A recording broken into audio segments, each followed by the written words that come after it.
Hi everybody, today on my mind is Financial Year Rollover, or as sometimes called, year-end processes. So all to do with the acquisitions module. Now, dependent on the type of library that you are, your financial year may be a calendar year, going from January through to December. It may coincide with the tax year, starting in April, for example, going to the end of March. Or it might be in an academic environment, your rollover might be triggered by the start of the new term in late summer, early autumn. But regardless, you need to think about rolling over your budgets and funds so that they can be used from year to year.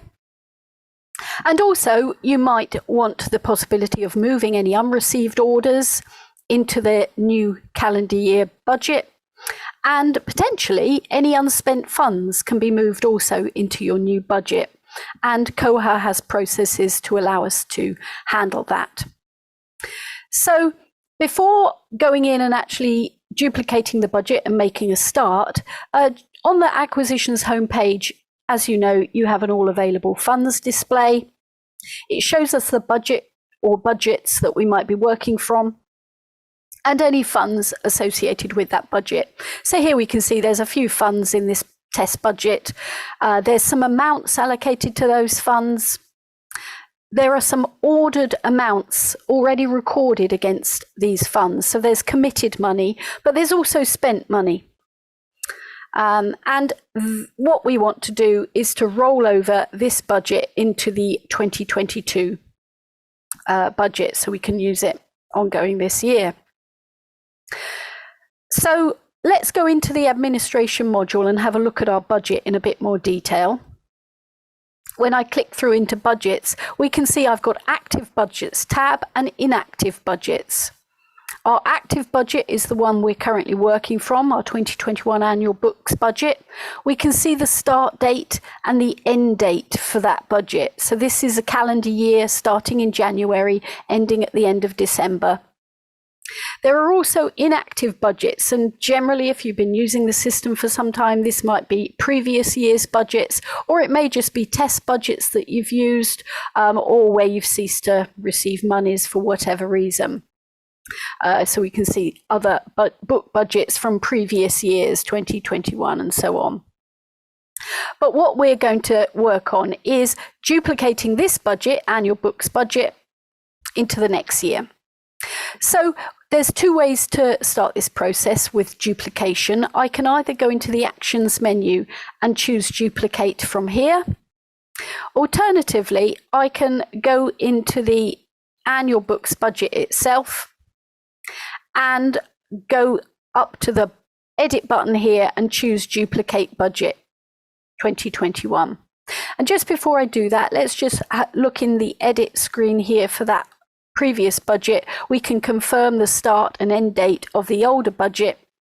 We've got the description there, and we can see it was given an amount of 20,000. So what we're going to do to start with is duplicate the budget. I click through into Duplicate Budget and I give it a new start date. So I'm going to find my starting point for the next year that I'm creating the budget for. So it's a 2022 budget, 1st of January, going all the way through into the end of December. And then I would want to change the description so it's really clear that it's the new year's budget, 2022. And now there's some settings that I can do that relate to the money associated with this budget.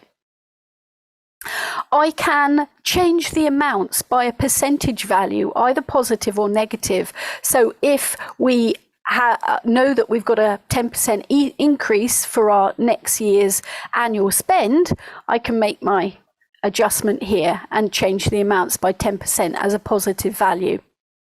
Obviously, negatives also apply. There's a rounding function as well if amounts are changed.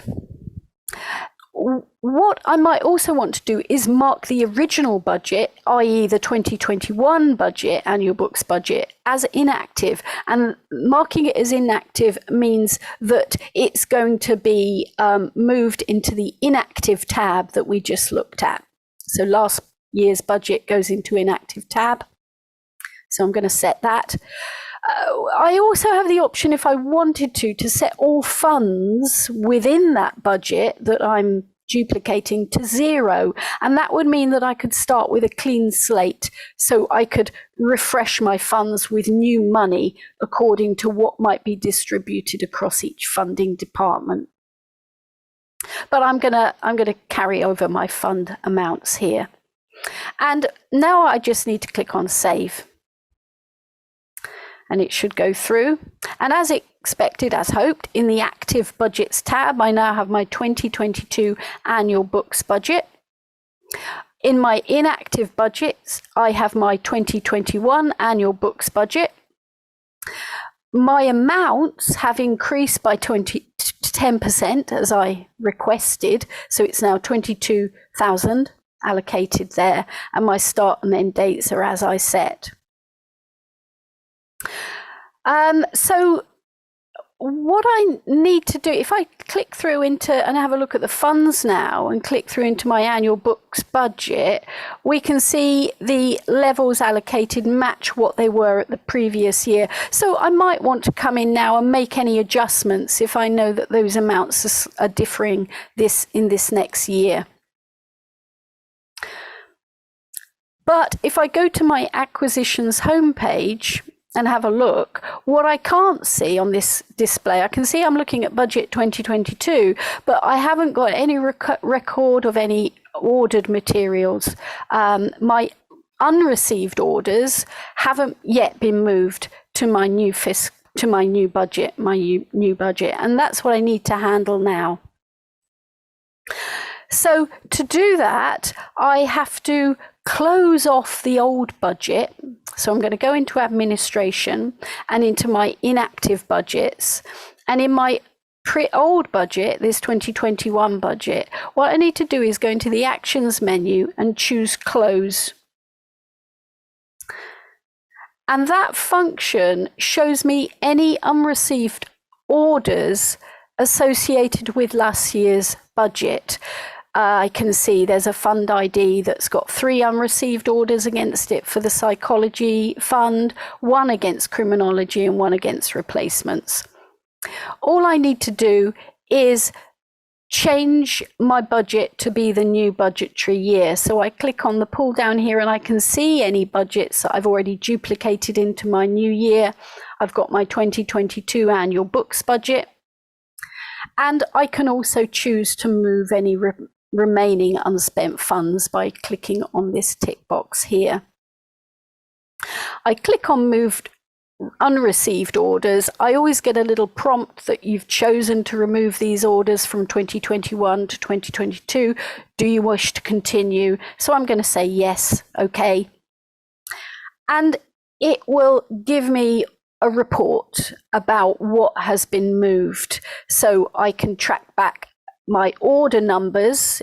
They're listed here, 45, 44, 2 and 1. So I would know, and also 41 I see. So all of those orders have been moved into my new budget from 2021 into 2022 budget. So finally, if I just go back to my acquisitions homepage, we can see that my ordered amounts are now refreshed with my new orders, and that means I can click through my moved orders. I can click through into those orders and see what they were and handle them accordingly, receive them against the new when they arrive, and so on. So there's a few steps to creating your rollover, running your rollover every year. But whatever time of year you do that, hopefully this will give you an idea of the steps that you need to take in order to create your budgets for the new ordering year. Thanks very much for listening. Bye.